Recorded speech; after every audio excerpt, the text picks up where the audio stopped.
Hello, Your Holiness. Shall we begin? Yes. Okay. Your Holiness, it's really wonderful to see you again and to know you are in such good health. You look great. On behalf of all of your friends at the Mind and Life Institute, I am so happy to welcome you and everyone joining us today for this very special dialogue on the topic of embracing hope, courage, and compassion in times of crisis. We are joined by an esteemed panel who will share their knowledge with you and ask you questions on this timely topic that's so relevant to everyone all over the world.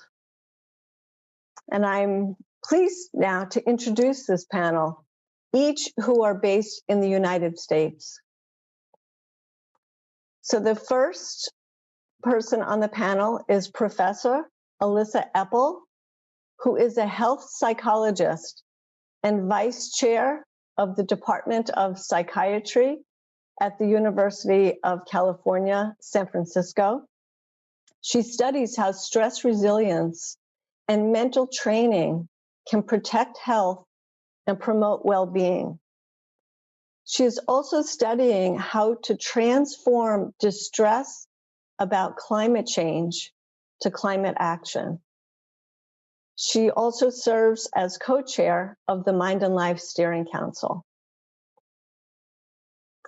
The second person on our panel is Professor Michelle Chiota, who goes by the name Lonnie. She is a research psychologist and director of the Substance Use and Addiction Translational Research Network at Arizona State University. She investigates positive emotions and emotion regulation with regard to close personal relationships and behavior change. And she has authored significant publications in the area of emotions. And the moderator for this discussion is someone you know well, Your Holiness, Professor John Dunne. And Professor Dunne holds the title of Distinguished Chair in Contemplative Humanities at the Center for Healthy Minds at the University of Wisconsin-Madison. He also holds the Department Chair of Asian Languages and Cultures at the University of Wisconsin, and he's a Mind and Life Fellow. And as always, we are joined by Thupten Jinpa, Your Holiness's longtime English interpreter, who also serves as the board chair of the Mind and Life Institute. So I am so looking forward to this dialogue. It's really great to be with you, Your Holiness. And now I'll turn it over to Professor John Dunne to share his opening remarks. Thank you so much, Susan. Your Holiness, it's an honor and a pleasure to be with you here today.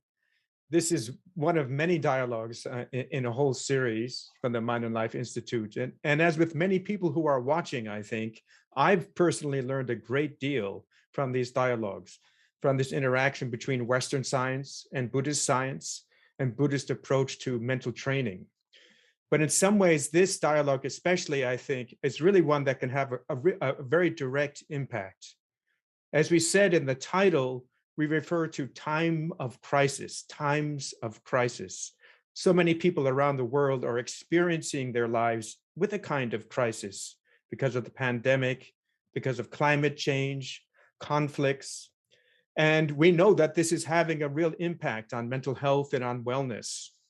It's really fortunate that we have two distinguished professors, researchers, who have explored these issues in such depth and who will ask a series of questions of you, Your Holiness, to try to help us to understand what's our best way forward and also what can we actually concretely do.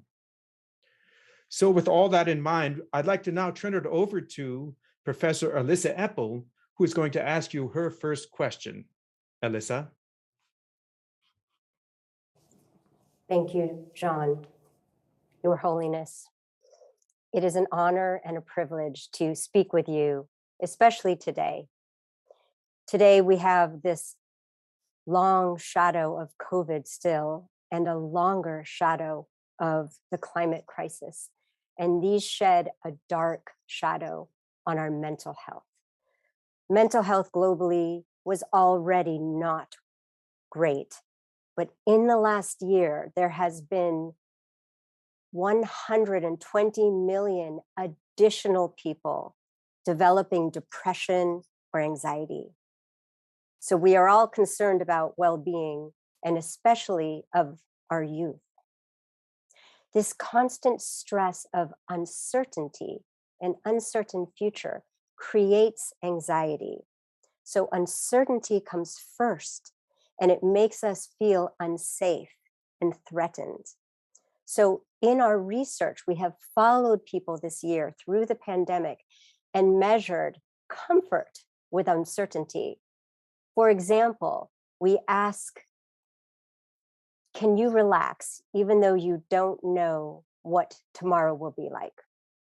What we've found, as predicted, is that people with comfort of uncertainty have much less traumatic and repetitive thoughts about COVID and also about climate.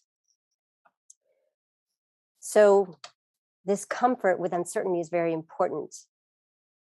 We want a predictable future, but that's not our reality. Uncertainty is always here.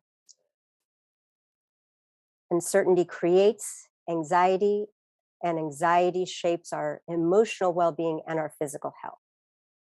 So, Your Holiness, my first question to you is this: how can we become more comfortable with uncertainty, this uncertain future we have?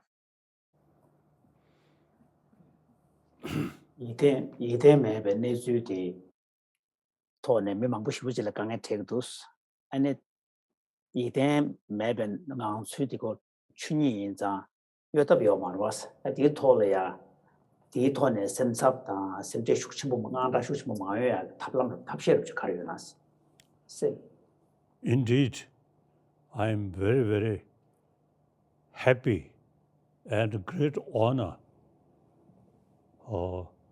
this opportunity through videotape discuss with my friends. So now, uncertainty basically, as Buddhists believe, things are always changing and the future unpredictable. That's quite nature. But now, the unfortunate thing is the problem which we are facing, some by nature, including weather condition. These are something part of nature. But meantime, a lot of problem is our own creation. I think, frankly speaking, among so many different species of mammals,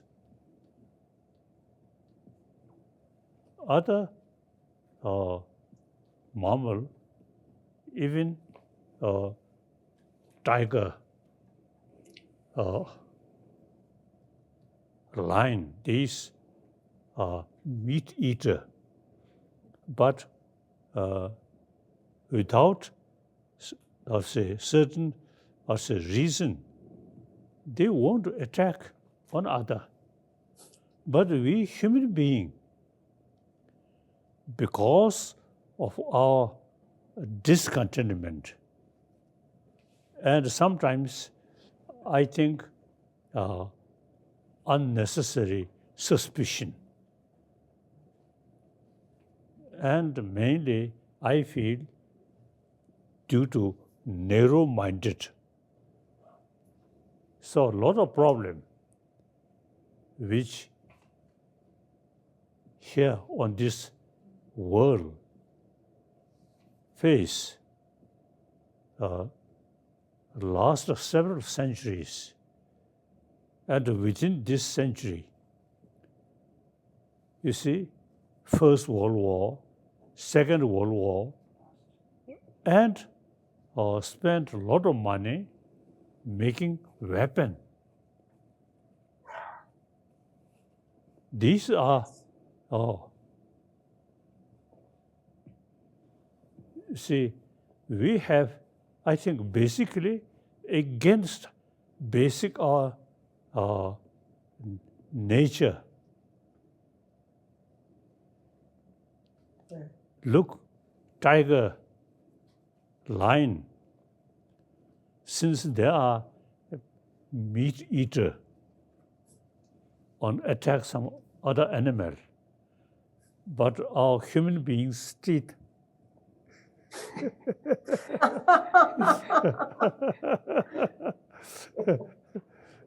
Sometimes we can sort of bite fish. Otherwise, you see, basic human physical condition, physical nature is not that kind of tigers or these things.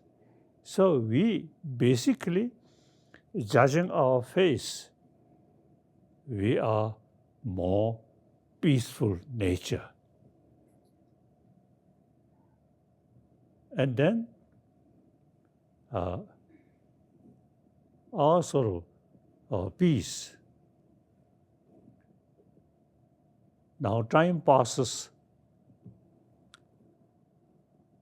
use our intelligence, we can develop inner peace, stronger. That is the best way to keep one individual peaceful life. And community level, peaceful community. Now, furthermore, we human beings, we can really develop peaceful world. There's no question. Use basic human nature, more compassionate, and then wisdom, thinking, wider perspective. Then we really have the opportunity to create peaceful, happy world. Past is past. In the past, we too much thinking, my community, my nation. Now today, according to reality, we have to think about the world, about humanity. I think this thinking, me personally also, you see, very helpful after we become refugee, remain in this country. And of course, historically, we Tibetan and Indian, we have some special connection. Plus, India, peaceful, and as far as religion is concerned, multi-religion exists in this country. So, sometimes I feel I prefer India as a refugee rather than stay in Podala on a high throne. You see, some sort of way of life is unrealistic, too much official thinking. Now become refugee. I feel much happier. So now all these, basically we are same human being. We have to live together on this planet.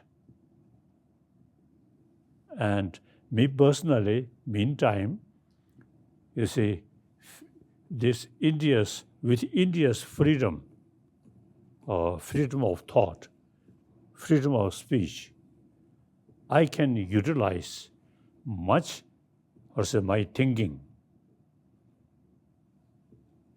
which if I stay in Tibet, more formal way and difficult.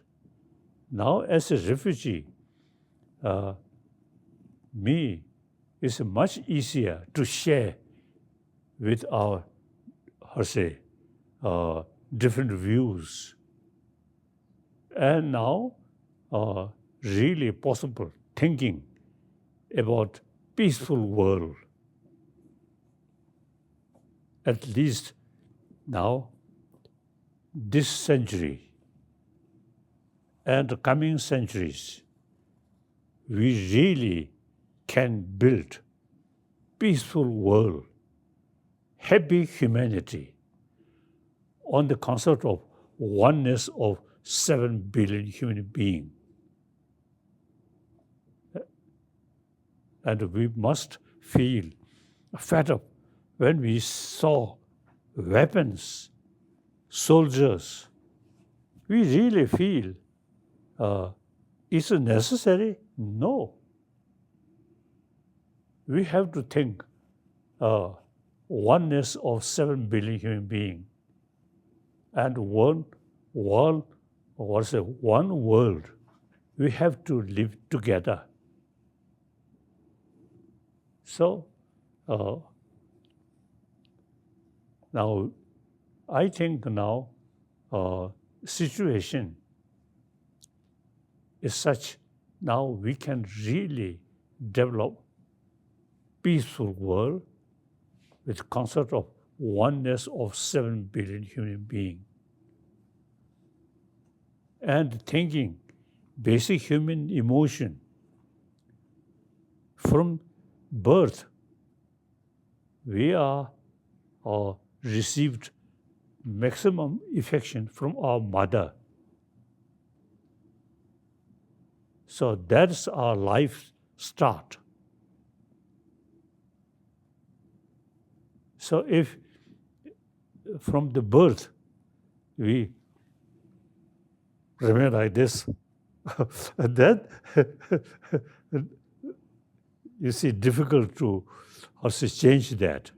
But our nature, more compassionate.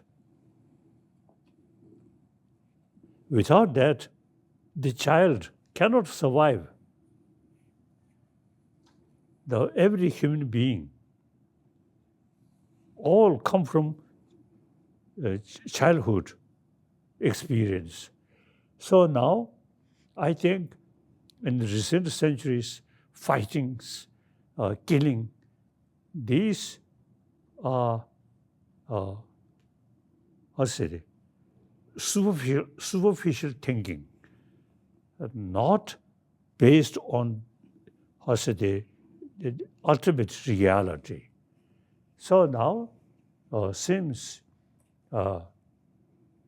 things become, I think more, we humanity, compelled to think about reality and thinking one world. So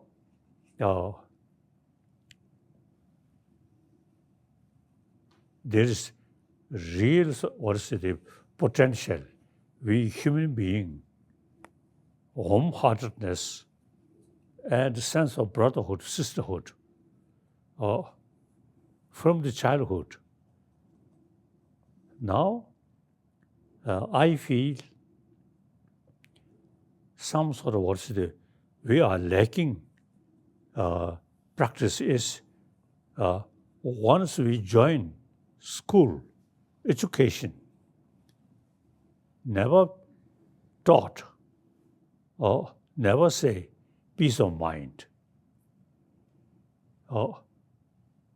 We only concern about our intelligence. And through that way, in modern society, too much competition. Firstly, even within the family, brothers, sisters, at a very young age, is more compassionate. Then brothers, sisters getting older, and within our own family member, some sense of competition come. So this, I think, mainly artificial thinking and pattern of the world, too much competition.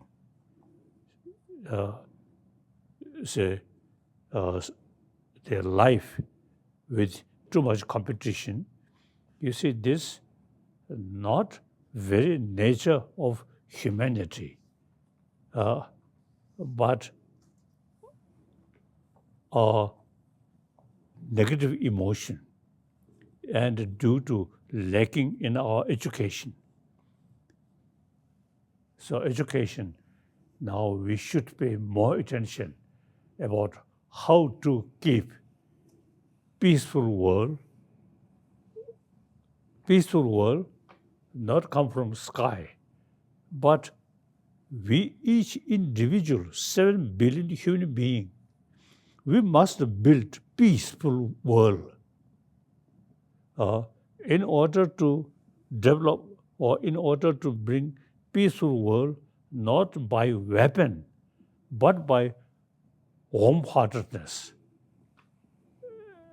And you see, recognize entire 7 billion are human brothers, sisters. We have to live together, and much better, more compassionate, rather than competition and paying more attention weapon.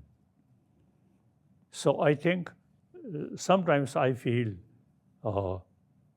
world, due to a lot of problems, a lot of suffering in the past, now we become more or less more mature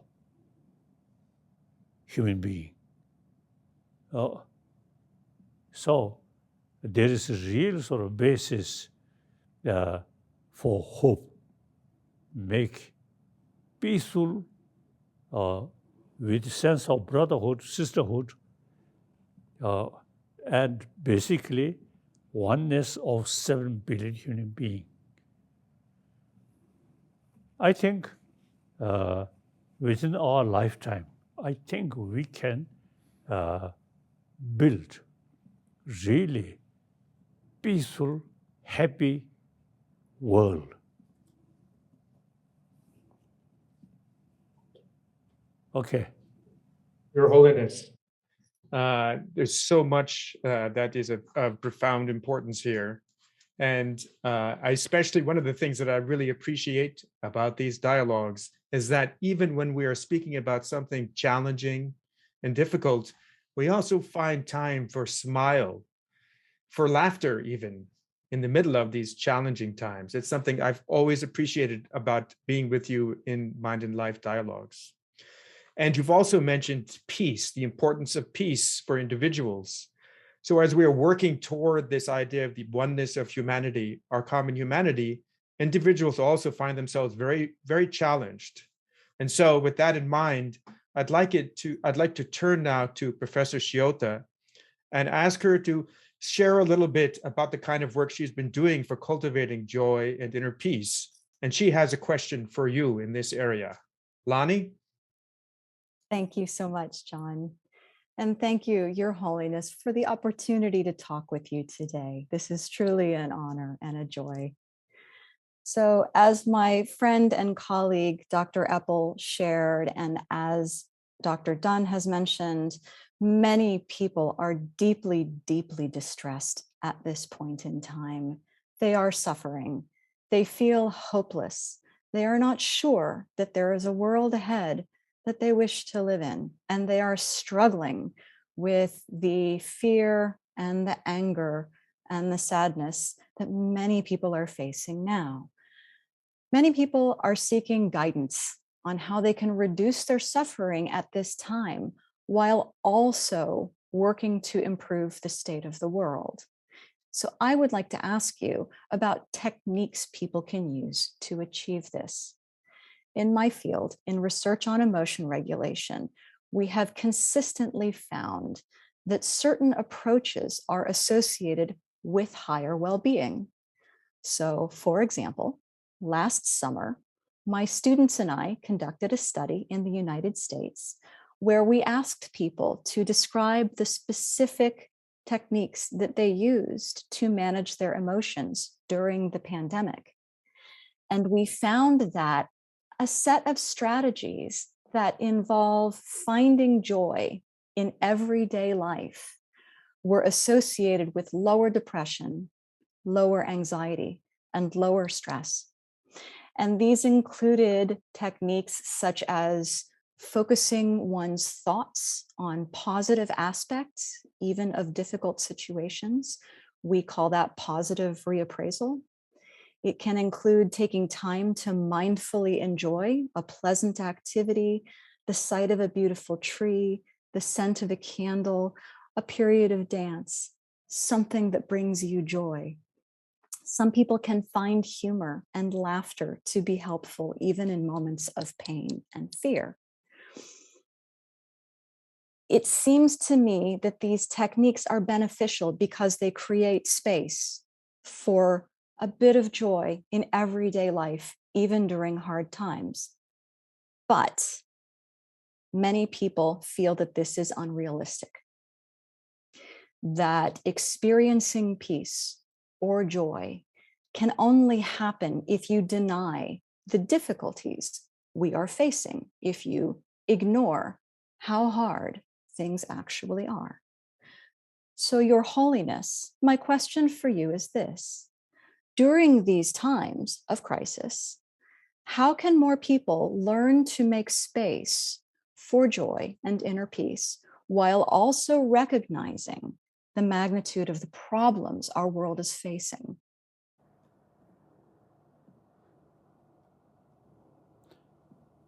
Now, as I already mentioned, according to reality, the world becomes smaller and smaller.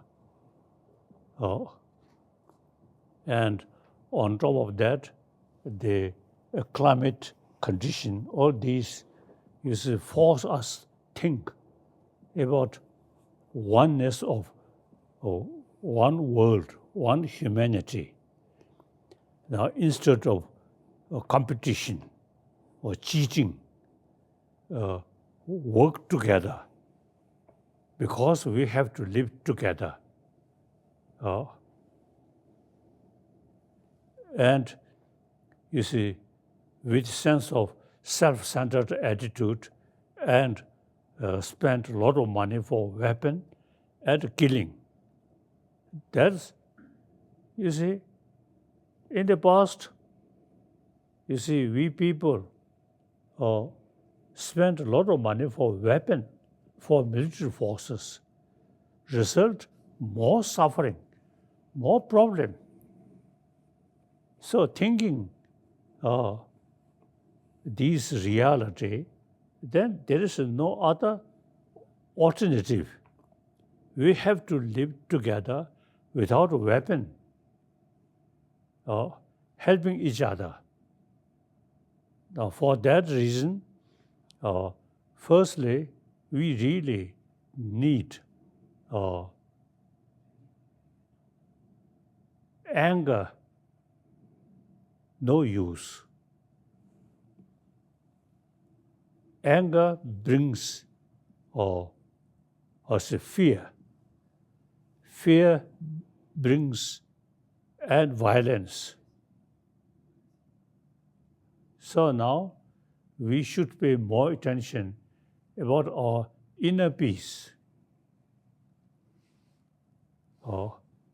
Not just by faith, but through reason. As I already mentioned, we 7 billion human beings, actually our brothers, sisters, and different color, different sort of, what's the country, but basically we are same. I think one simple reason, you see, there are a lot of marriage without thinking color or different sort of what's the races, even different religion. So this shows oneness of we human being. As I already mentioned, you see, after I came as a refugee, I really feel we are same. No special reason to worry since I lost my own country. But since you see, we not seeking complete separation, we willing remain within the People's Republic of China. I am thinking more sort of universal thinking, not just we Tibetan. If we too much sort of emphasis or individual case, then within Tibetan, Kham, Amdo, Yuzhang, within their different sort of groups. So now we should feel enough, too much emphasis on individual group. Now time come, we have to think about world, humanity. As I already mentioned, I myself, thinking that way, I really get much more peace. When I visit different countries, I always feel we are same. So,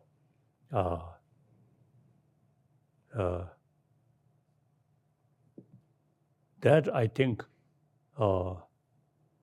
we really put more emphasis oneness of 7 billion human beings and one world we have to live together.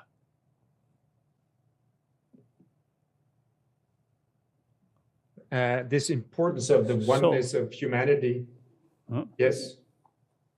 So then, my own sort of practice, as soon as wake up, I always thinking, I'm human being, live on this planet, we are same. So here, the practice of the bodhicitta, very helpful. We never make a distinction, they and we. We always think entire sentient being and particularly entire human being. So thinking benefit of entire human being, more altruistic thinking. And now here, I think today Jimala, I think can translate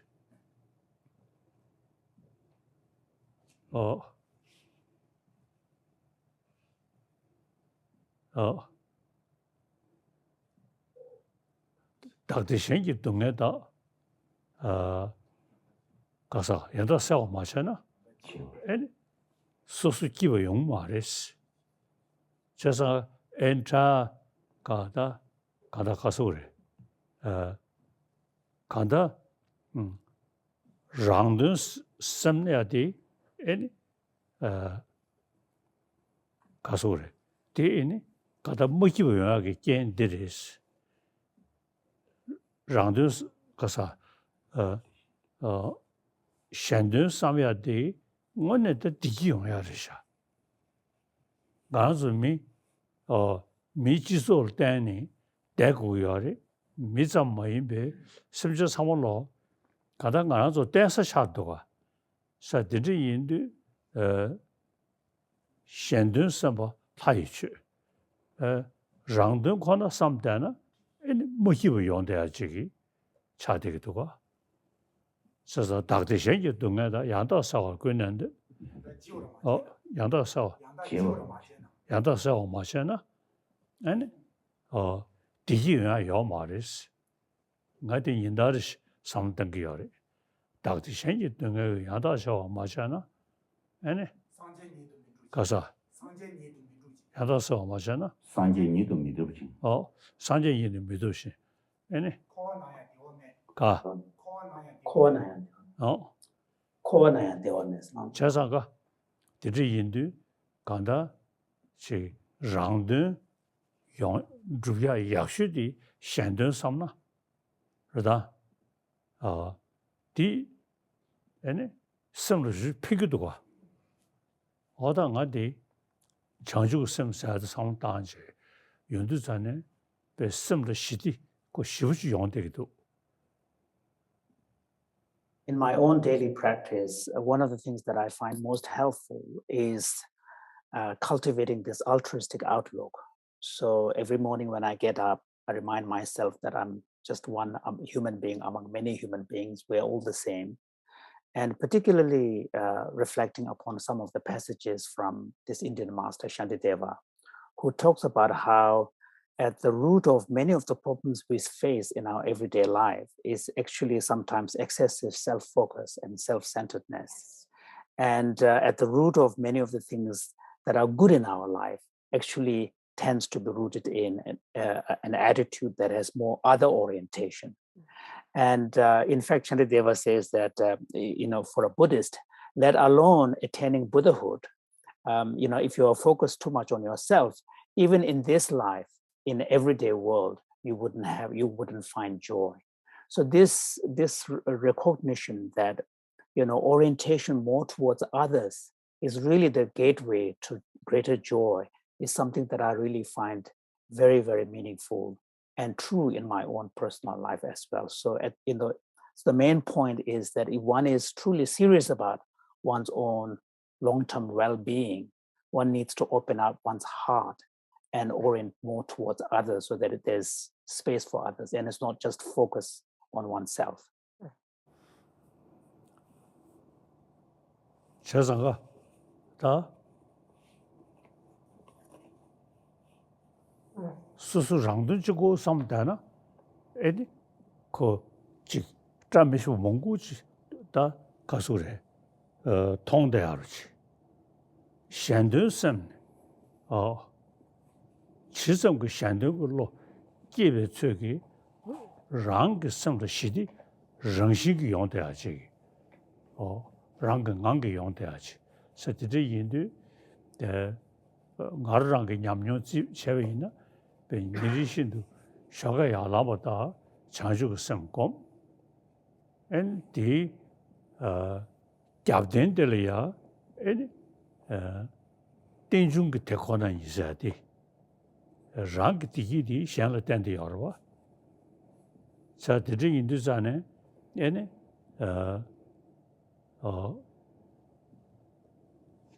pensu tutu 때내 따봐서 디삼도 지코 인 데드 첩지 간다 랑게 대화디 엔 셴 대화 중나 라이 대화야 그 편주 뒤주체네 되되는지 서들이 산재배 흉내 에네 텐지 뒤주 신셰대야 되기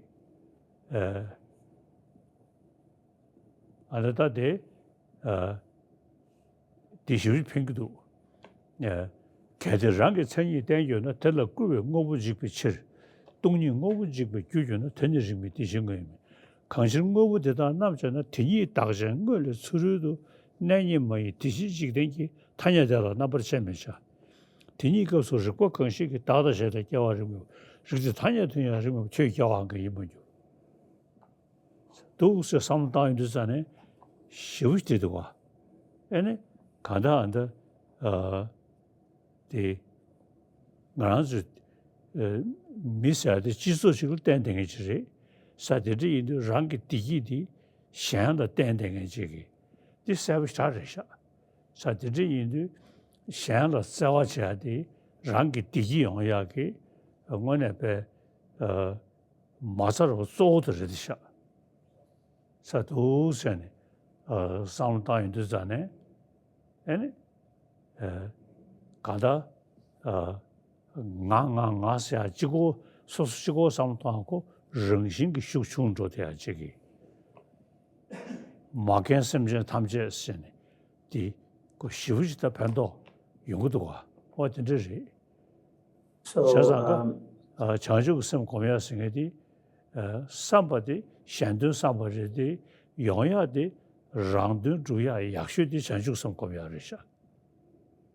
So, in fact, if you sort of dig deeper into the psychology of self-orientation versus orientation towards others, we will come to recognize that often underlying many of the fear and stress and also suspicion that we hold tends to be actually too much excessively focused around self. So when we invest too much of ourselves into a situation, we tend to see things in a disproportionate way. So on the other hand, if we are able to open up our heart a little bit and be more orienting towards others, in fact, the fact that we make that choice opens up a space for courage in us. And we also tend to be more relaxed. So this is one of the reasons why there's an emphasis in Buddhist tradition on cultivating more altruistic orientation of the mind. And we call it bodhicitta, awakening mind, altruistic awakening mind. And this is a practice I do in the morning. And so as a Buddhist, then we combine this practice of cultivation of altruistic orientation by grounding it in a more philosophical worldview, which incorporates the appreciation of interconnectedness and interdependence. The fact that even in reality, from the point of view of understanding reality, if we are able to appreciate that our own well-being is not just independent, discrete reality, it is intertwined with the well-being of others. And if we are able to appreciate that kind of deep interconnectedness, interdependence, then we will also learn to take joy in other people's well-being as well. Because when we help other people, in the process, we also help ourselves. So and here at the deeper philosophical level, of course, the Buddhist view of interdependence is rooted in the Madhyamaka philosophy of emptiness, which actually rejects any notion of objective independent reality. Everything is interconnected, everything is relational. And here, His Holiness cited key passages from the 7th century Chandrakirti's text, Entering the Middle Way, where he really goes through argument by argument, demonstrating how the idea of an objective independent reality out there is untenable, by demonstrating consequences for this position. So the main point is, if we are able to adopt this kind of view, then we have a much more kind of expansive view of reality, where our perception of the self and other relationship is much more constructive, and also closer to reality, one could argue. And even if someone is very interested in pursuing one's own personal well-being, the smarter strategy is to actually, pay attention to and care more about others. Because there's a saying that by focusing on others' well-being, achievement of your own well-being comes as a byproduct. It's not something that you have to deliberately seek out. So those are things which really help, because if you contemplate on them, if you try to embody them, if you try to cultivate them in your own mind, it really makes a difference.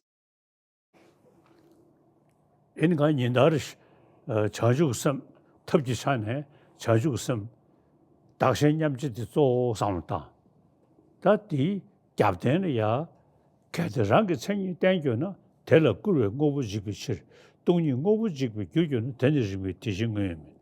건신 고부되다 남자나 tin이 딱제 뭐를 추르도 나님이 디시직된게 타냐다라 나버 재매자 tin이 급수고 건시게 다다전에 겨워르면 뭐 직지 타냐드냐 르면 최이 겨한 거 이거죠. 다디 슈데 고부 동보소니 라서 뭐错了的呢 맞아 봐야면 지도되는 소년 소동의 시바대에 나머 제주도 지신 고부담저 동나야 돈이 달아서도 교환교로사 자디도 상무스타인들산에 지금 시단사디 지금 그게 밑에 자서로 직배 랑서로 상무 등도가 다디 디식이 구도가 시우지 판도도 아니 자사가 한다 아도 쉽게 나라야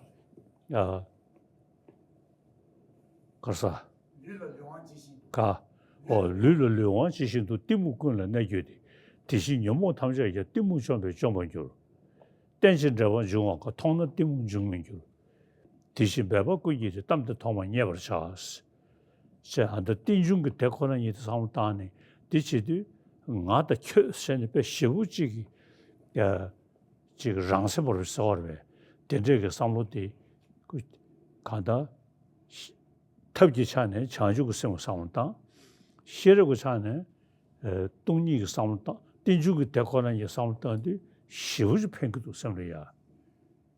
So in my own personal practice, when I focus on cultivating the altruistic orientation that I spoke of, bodhicitta, I tend to use more the Shantideva approach of equalizing and exchanging self and others. And as I mentioned before, it's really powerful. And then as a sort of a rationale and support for this, we need philosophical grounding and dependent origination that I spoke about. And here, one of the key ideas is the recognition that the notion of an objective independent existing out there is untenable. So, and finding a way in which you actually, Chandrakriya talks about how, having recognized that objective independent existence is untenable, yet at the same time, we should not slide into nihilism by saying nothing matters, nothing exists. So we need to be able to find a robust conception of reality, which is relational.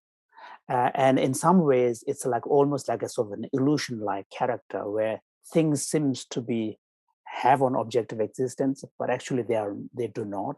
And their existence can only be spoken in terms of relationality or interdependence.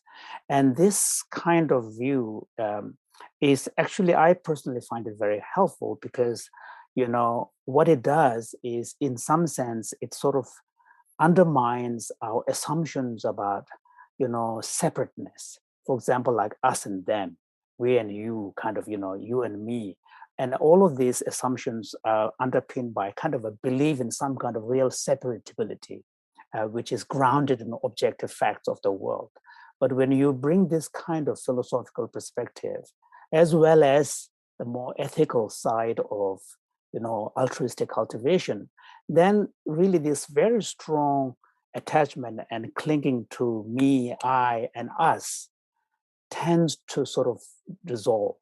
And it really has an impact, so there's a sort of two aspects to this. One is the more ethical cultivation of the orientation of the heart through the altruistic cultivation.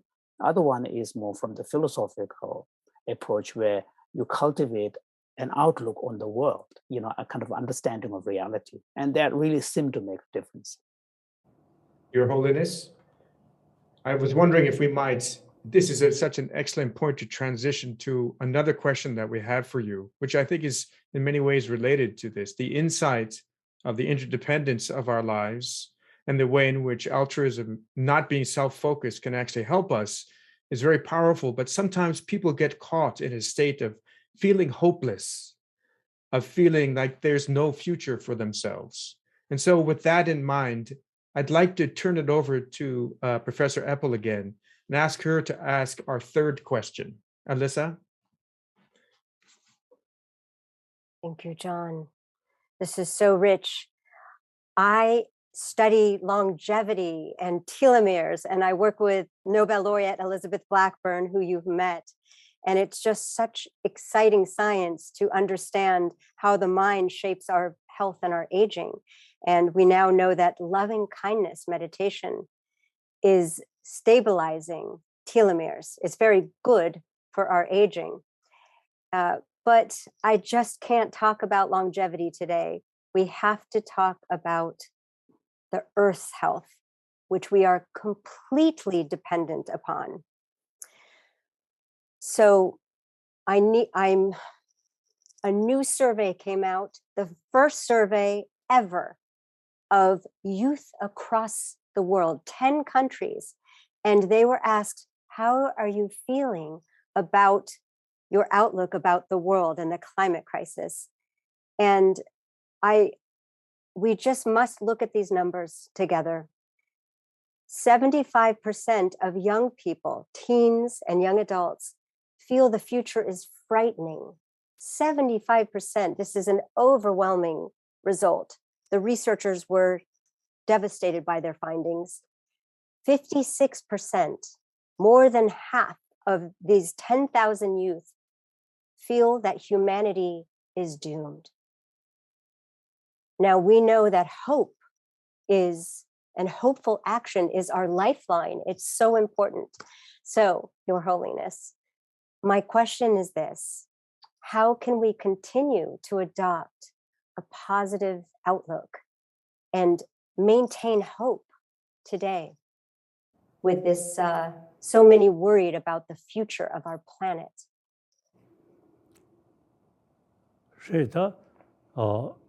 삼로 부수 도구 제시 두 대회에는 지금 잠을 쉬어로 먹고 싶으지 통돼야 저기 사다데 년남 유다과디 치디마 된세 말아 고미 저기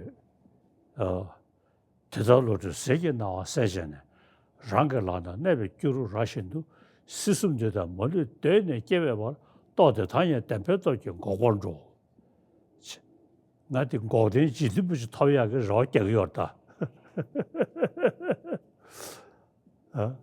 다도 고벌도 삼대 이미지 저금에 벌어 이장 개월시 대고듯이 수지상계 직전에 멀리 보나로에 파벌시와 항인스 다 장주서도 돈이 다와님도 송도전에 그저들이 쇼양가고 제교와 낭배제고 되는 교 낭배이 두두탄에 개월론 그 수도기 개회연대 자수 파를 초동조 신 그때 직지지 딱와 된대기 가 말레디 지 그 아데 디 그저 자주고선도 단도 자주고선 그 멍십시 다 예대버지 다데도스 야르게다네 다샤 쇼보 송데는 신세네 에네 산지지 수고 담보다 추고 담보 주야기 어디 심슈시 기도가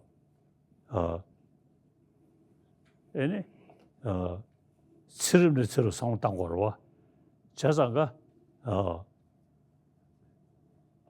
드리인도 안데 측시 되기 심나려 시우지기 저래야다 닝도래야 백개셔도 디ቷ네 에네 주주도 소야들 치신당가 내와던 저치스 내교와 티스단에 내교는 저동에 세월쇼 세네 다 디디기 시우직 섬리야 뽑아다 아니 지금 선보상고용야를 시우직 해봐도 So what is really required alongside hope is really a focus on cultivating courage.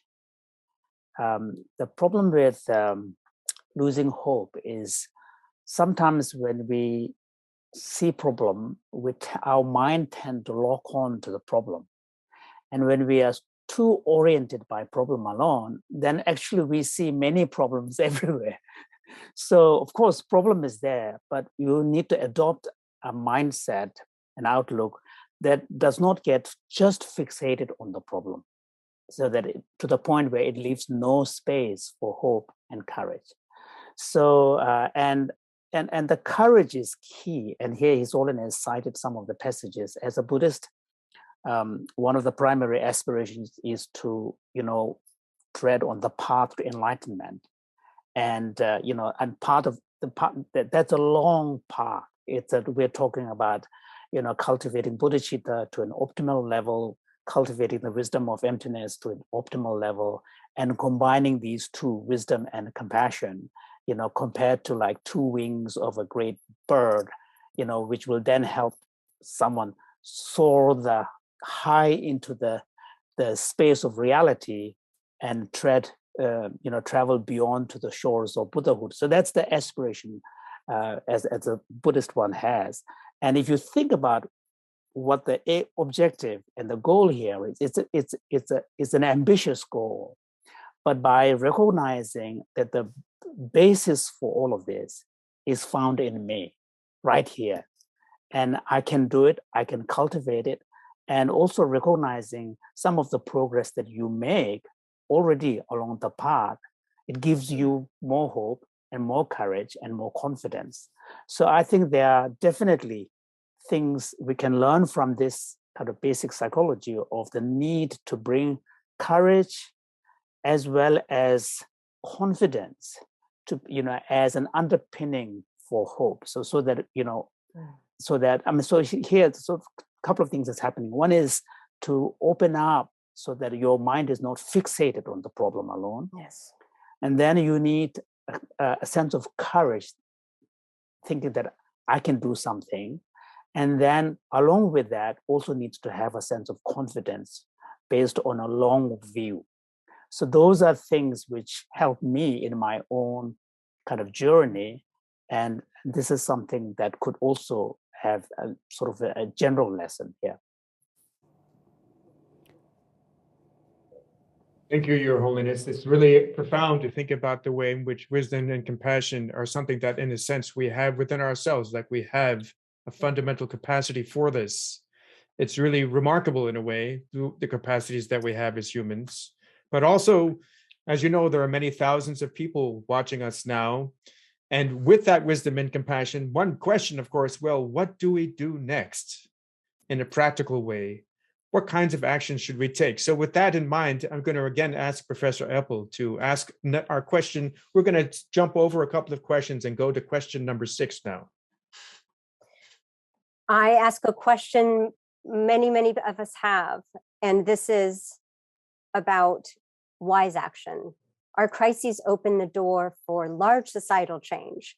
And at times I think I'm so lucky to be alive at this moment on this planet in such dire need, because we have the opportunity to live the most purposeful life. Our actions can have huge effects on future generations to try to help them exist or have a better life. But we may not change enough, and that we don't know if our actions together will happen soon enough. And so this plagues us with doubt. But if we truly believe that our actions together matter, if we truly believe in the oneness of humanity, and we adopt that in our actions, this opens the opportunity for huge transformational changes. We know from research that we don't have to change everyone. Small group of people with strong moral values, uniting their hearts, minds, and action can lead social movements, can create big change. And so this is called a social tipping point. I hope that we are near a social tipping point together. we know, Your Holiness, that you work very hard teaching, writing op-eds and books, and every day renewing your vow of the Bodhisattva. And we are here because you inspire us, and we want to engage in wise action as well. And so, Your Holiness, my question is this: what would you like to say to the thousands of us with you right now from all over the globe that encourages practical action to make the world a better place?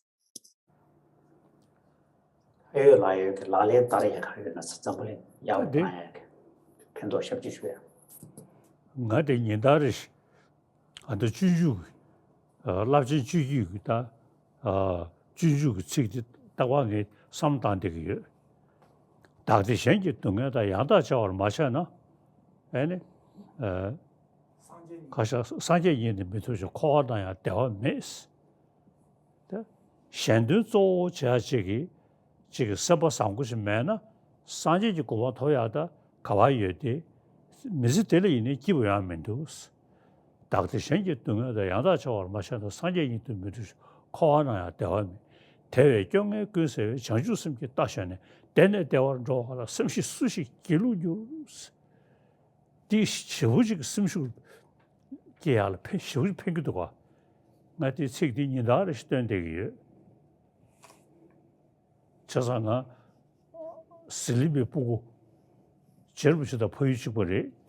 Chēni dā chāngshū kū sīmdā dōnyi kī tāwa sāmru shūs tāngi dīsāne, I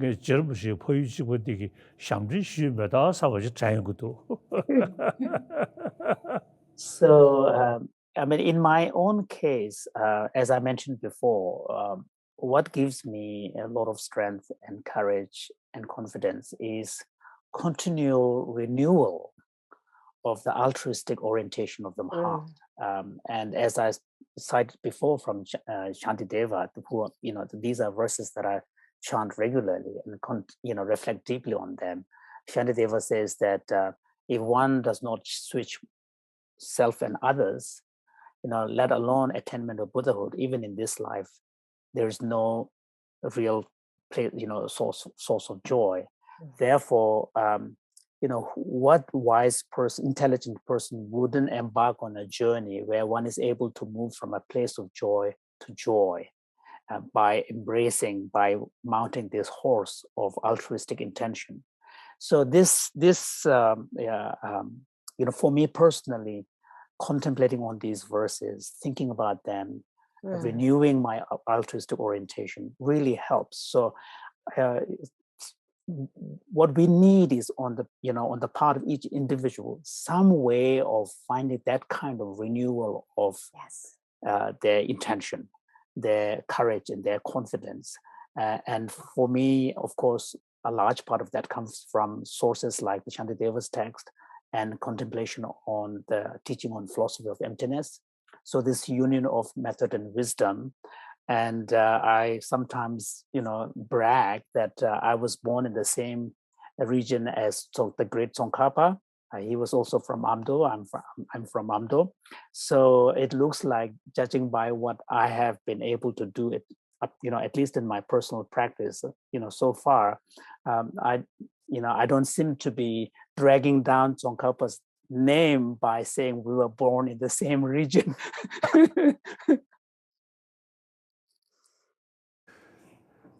Well, thank you, Your Holiness. It's certainly powerful to invoke the name of Jay Rinpoche when we're talking about wisdom and compassion. No question about it. We have one last question for you, actually, Your Holiness. And this question is a little different. It's actually a question that's kind of really, in a sense, for scientists. But before saying more, I'm just going to turn it over to Professor Shioda. Lani, would you go ahead and please ask our last question, number 7. Thank you, John. So, Your Holiness, during an early Mind and Life event many years ago, psychology researchers asked for your advice on what they should study. Your response was that they should do research on mental training, on how it affects the mind and the brain. Your advice has led to a great deal of research on mindfulness and compassion practices, giving rise to a large body of what is today called contemplative science. Your Holiness, my question for you is, how would you answer this question now in 2021? What do you think those of us who study the mind and behavior, psychologists, neuroscientists, and clinical scientists should be studying next? Rita, and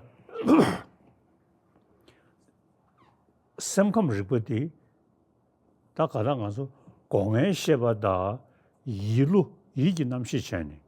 Ta anda chanju usunda donyi tawasladu, yilu, yilu kana chukuyorba, kongen sheba marbata. Chasangada, kongen shebe, chilo nizu tongdayar nishiredi, tel te chani, semriya gadu tsoyadiri, yilu tenne yukuyorba. 다 세상가 야 간다 심 정야디 일류 남샤디 야고 시버체 사다 델이야 한다 천리고 레베 천리고 드리님도는 계시도 용되게 요리 사다 한다 공의 시버 뭐인베 일류 조단디 레바단 저 컨트시에 되면 된저게 타네 아니 다 간다지 레베 지금 교단에 생각을 리본 교자다 가고지디 얘네 온부시보다 이기 남식 조단들 되디 레베 천리고 드님도로 고두체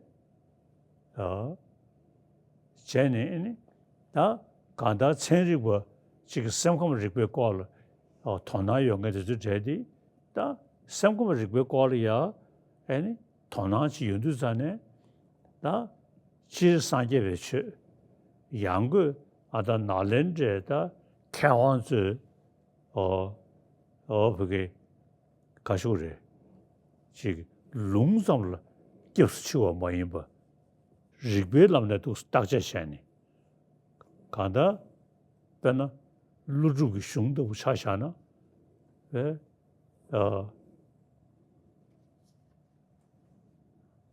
我们早些时候参拜，只是拿了日不可的住的不是马到，龙给住起，是他们的瓜，安的，现在那个龙的这一呢，个是龙的啥呢？搞不就过的这，养的的话是日过了做点的这个，他的这个三光日过的这呢，都是俺这上面大了，点点判断都。 So when we talk about mental training, one very fundamental distinction we need to make from an epistemological perspective is the difference between what in the Buddhist literature or Indian philosophical literature we talk about sensory experiences on the one hand and mental experiences on the other. Of course, we know from personal experience that many of even the mental experiences are led by sensory experiences. You know, the things that we see, hear, and come into contact, then they give rise to, sensations and feelings and thoughts and emotions and so on. But the fact remains still that these modalities are different, and the experience of unhappiness and happiness takes place at the level of the mind, not at the level of the senses. So when we are talking about mental training, such as cultivation of the altruistic orientation of the mind, as well as wisdom of emptiness and all of this, we are really talking at the level of the mind, not at the level of the senses. So because of this, I've had quite a lot of discussions with neuroscientists in trying to see if there are any ways in which correlations of the mental level experiences can be mapped out at the brain level, just as the sensory, experiences are mapped out at the brain level. So that's an, interesting discussion. And another important thing is that when it comes to understanding the nature of mind and functions of various facets of the mind, Buddhist tradition in general, and particularly the Nalanda tradition, is very rich in resources. And one of the remarkable features of the Nalanda tradition is, although it is a Buddhist tradition, it's a tradition that does not prioritize the authority of the scripture. So, for example, if you look at the great masters like Nagarjuna's, fundamental treatise on the middle way, there's very little scriptural authority being cited. It's really a series of arguments and rational arguments and reasoning.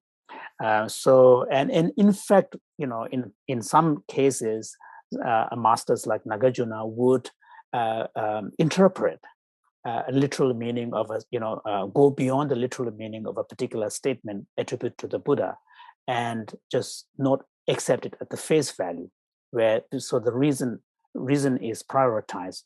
So I think it would be wonderful if there is a way in which there could be a deep collaborative research where this, the reason-based approach that is found in the Nalanda, as well as the resources that are presented in the domain of mind science from the Nalanda tradition, could be somehow, combined, not combined, but come into a dialogue and collaborative research with modern researchers, scientists, so that there could be a more kind of richer conversation. That's one possible kind of area of work that could be done. Tini shesin samu jigrun dine ngongo mile kyo ye ngebar tokjun dine sanja shenya shenji to chömin gyuru sene ne de yin de choje langbo de choje jabo de de tenjung ge tekona ni be dane taksam sia de tulu chuyo maris de tulu moshurni ene pangsam shena tekedo maos. So, and of course, the Nalanda tradition is not a monolithic tradition. It's very pluralistic. And so, for example, like the great thinker Chandrakirti, even, takes masters like Dignaag and Dharmakirti and others as object of criticism, and pointing out that even these great masters still, retain some vestiges of clinging to a notion of objectivity, and saying that they haven't realized the full truth. So it's a very pluralistic world with a lot of diverse perspective, but all emphasizing the centrality of the reasoning. So that's what I'm going to do. Shezongbe shesin longji changbe ina, and kudur mishamu beche. Kushocha chorwa. Ne shude and seminar lia and chabo mojung said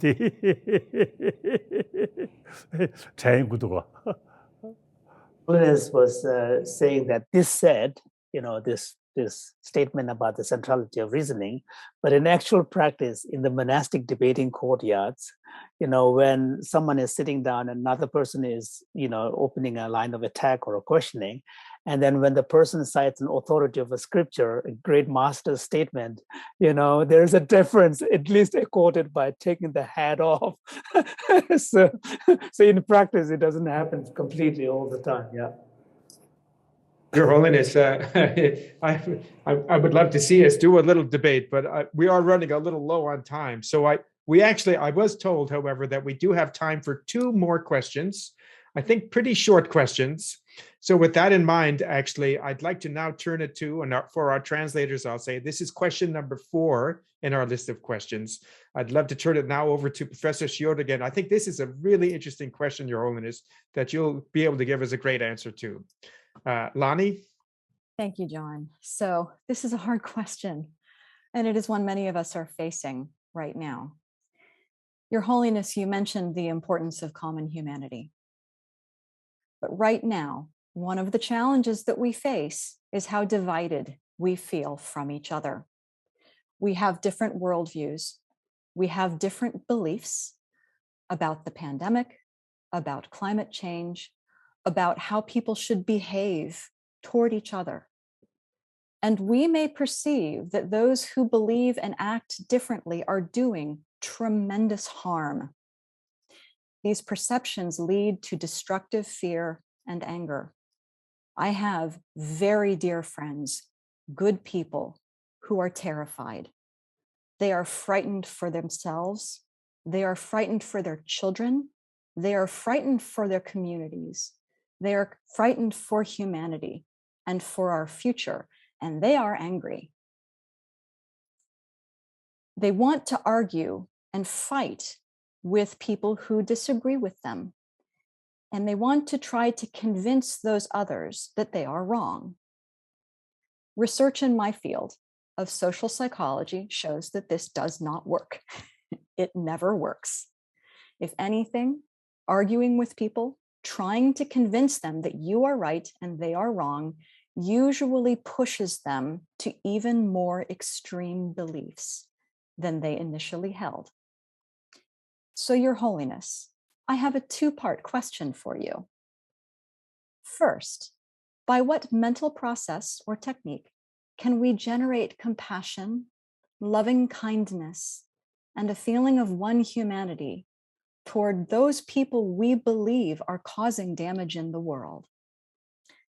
And second, how can we talk with those people in a way that will be constructive rather than destructive? 디다한다 자부들이 가려야 제기 가소래. 네, 미장 통도체 애니 미규로 거라 제기 샘기 시디 걸 시작게 시기 야말바다. 자상한 안저한다 되기 멋게 숑삼주. 아주 로찬 나리야 지 부춘주 가라 지 잠인지서야 시작 개처부 저기 열에 애는 아주 랍자 나리 쇼두잖아. 애니 잠지서야 되고 생에 개면 되고 더 잠지서야 돼 최계지 개 말이 미심 기부서야 심 흘려야 애니 심 흘려 주나 아주 인터넷션스 지기 최로 남지기 싫어디디 심 흘려 주나 야고지 가게 도로 심 부수도고체 심 추다나 최로 남지기 싫어기 이게 가서 우리 냠십 지하고에 연금이 되고 사들이 인도 잠닝지서야디 겨응시 계시게 말이 미스다갈이야 간다지 심리 시디 주야지다 심리 시디 좋나 애니 나저 레버디 배수 야고시 돼야지. So one of the big problem that we humans face is that often when we look at situations, we tend to get so caught up in a view of reality that is very short term, very immediate, and very obvious. We don't open up to be able to see beyond certain things that we see. So, and for this, one of the things that is really most helpful is finding on the part of individuals ourselves, a way to first relax our mind so that we have a deeper kind of sense of peace within us. And that's one of the reasons why I often emphasize that we need to focus more on the younger generation, the new generation, so that we can teach some of these skills from a very early age. Because children, when they are very small, consideration of others, compassion, loving kindness, come quite natural. It's because they are very strong social emotions. They come naturally. But as we grow up through education, formal education, often we sort of extract these out of the children. So then, we lose touch with what is very natural, basic to us. So I think this is key. So the point here is that on our part, individually, we need to find a way to create that sense of space in us where there is a peace, where there is a more relaxed state of mind. Because if we don't have that, then our mind becomes very anxious and very restless. And with an anxious and restless mind, then we are not able to use even our intellect properly. So even if we may have a very good rational argument, but if our mind is disturbed, we are not in a position to, first of all, think through clearly, and secondly, to be able to articulate them. So one suggestion I have is to really kind of first work at this cultivation of a deeper sense of peace oneself. Thank you, Your Holiness. We've been speaking a lot about small actions actually that we can take. This also raises the question of a sense of that confidence that you were speaking about, our own personal confidence. Sometimes we can have doubts about whether we are really making a difference in the world. With that in mind, I'm going to ask Professor Shiota to ask, this is actually our last question. I'm going to ask Lani to ask this final question. Lani? Your Holiness, thank you so much for this wonderful evening. I have one more question for you, which is, can you help us and those who are listening tonight, the thousands of people who are listening tonight, to understand how our small acts of kindness and compassion can matter, even when we face problems as vast as the coronavirus pandemic, climate change, and war? 죄송하다.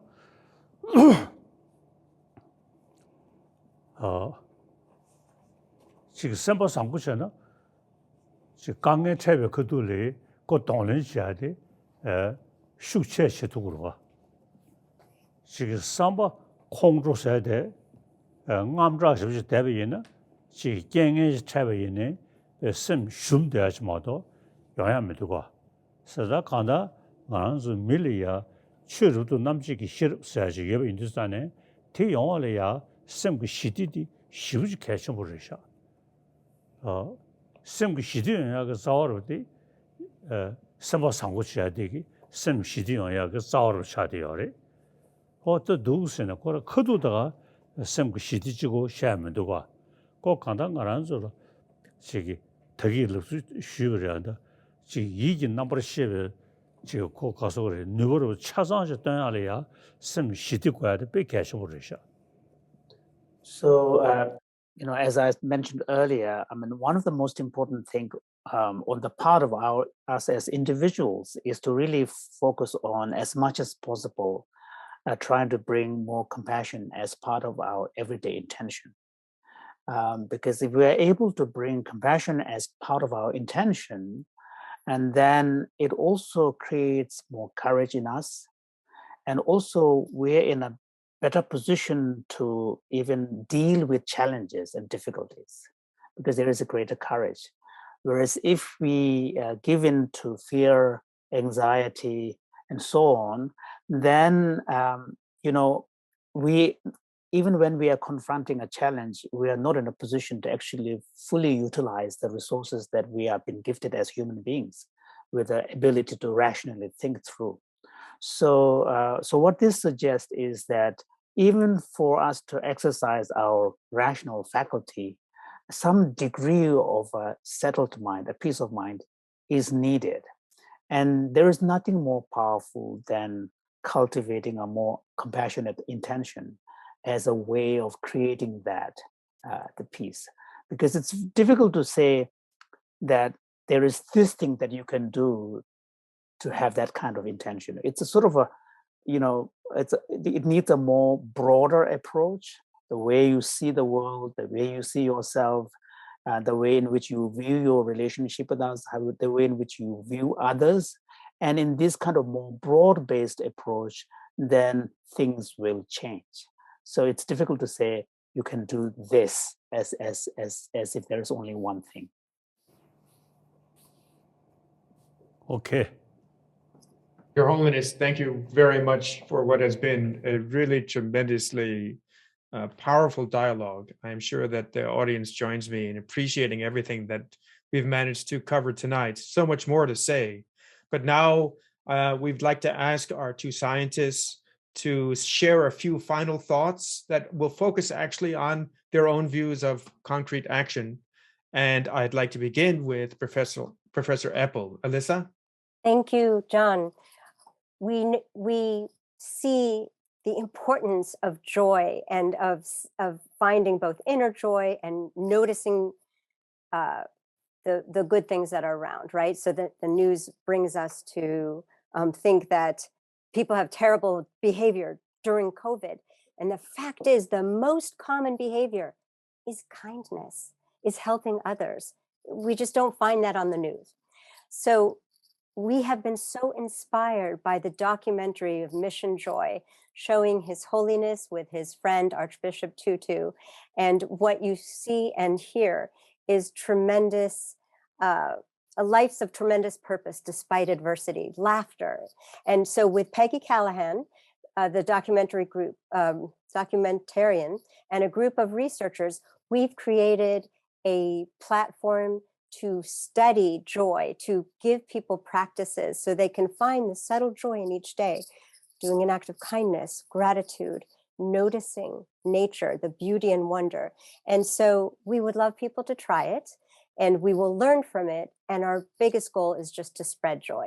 So this can be found on the Mind and Life website. Thank you very much, Alyssa.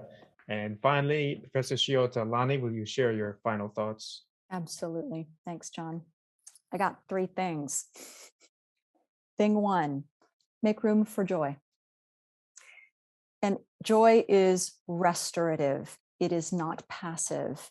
It is not my well-being alone that matters. Taking time to savor what is good in life builds our strength and reminds us there is actually something worth fighting for. This is the opposite of despair. Number 2, go do something. Go make yourself useful. Constructive action aimed at improving the situation, even if it is small, local action, has the double benefit, as His Holiness shared with us earlier, of making a difference in the world and also helping us to feel okay. Constructive action can help stabilize your own situation, but we have all encouraged moving forward to spread those benefits out into the world as well, because none of us can solve the problems that we face alone. But together, we do have tremendous power, and that is something that everyone who has spoken tonight has mentioned. Number 3, our common humanity is everything. I am a social psychologist. We are dark, cynical people who study everything is wrong with human beings. And one thing we have learned is that every human atrocity begins with dehumanizing the other.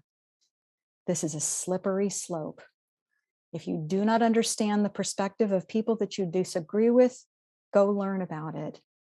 Try to find out and understand where they are coming from, how their experience and worldview differ from your own, and listen rather than trying to convince. If we all make an effort to do that, maybe we will be able to find common ground and get through this together. Thank you so much, Lani. Your Holiness, it has been really a very rich dialogue filled with many gems. One of them actually that really struck me right at the beginning was simply your observation that in a certain way, we are the ones who have created our problems. But also then the message that was an equally profound and important message is we also have the capacity to overcome them. In a certain way, the challenges we face actually are also opportunities. And the message here that Lani has also just expressed, and also Alyssa as well, is a message that you emphasize so much, which is the importance of our common humanity, the oneness of our humanity. And realizing that as individuals, from what you have told us tonight, rests so importantly on the combination of wisdom and compassion, of seeing clearly and also connecting with others. That sense of our own capacity is something that I hope all of us are fills all of us with hope. And that as we go on from tonight, that we will feel really energized and filled with hope, but also filled with the confidence that together we can really do something that will lead to that long view that you mentioned, Your Holiness, where we will eventually overcome these challenges and create even a better world. So thank you very much, Your Holiness, for spending this time with us. And now for our final remarks, I will turn it over to the President of Mind and Life, my friend, Susan Bauer-Wu. Susan. Thank you so much, John. Deep appreciation, Your Holiness, for spending all this time with us and for sharing your wisdom. So many wonderful reminders for the moment that we're in human history. And gratitude to the panel. Alyssa, Lonnie, John, it's a great panel. Thank you so much. All of us at Mind and Life wish Your Holiness continued good health. And we look forward to being together with you next year, hopefully in person. And until then, may Your Holiness and the many thousands of people joining us from all over the world right now, may you be safe and well. Thank you so much. Thank you. Kasangzode Mind and Life institution. You see, life, when we use the word life, plant, these things also have some kind of life. But mind is something more complicated. The most, in a way, the troublemaker is our mind. Mind thinking right way, even difficult circumstances, you can keep peace of mind. If mind with suspicion, anger, like that, and even you say your room, very comfortable room, your mind may not be peaceful, including sound sleep. For me, a 9-hour sleep, always very peaceful. No anger, no fear. Very important. So therefore, you see, this is the question is, happy person with peace of mind. That's our aim. Not talking next life, not talking about Buddha, not talking about God. Simply how to build happy, peaceful individual. Okay. Thank you. Thank you. See you again. And I think a Mind and Life Institute, I think really create a lot of new awareness. So I very much appreciate all those members who are working in our Mind and Life Institute. I really appreciate. Thank you. Please carry continuously.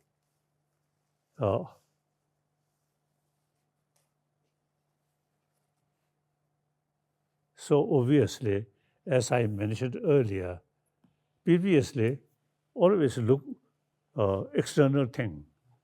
Now, more and more people, you see, paying more attention about our mind, a question of peace of mind. So our institution really very, very helpful. Thank you very much. And the future,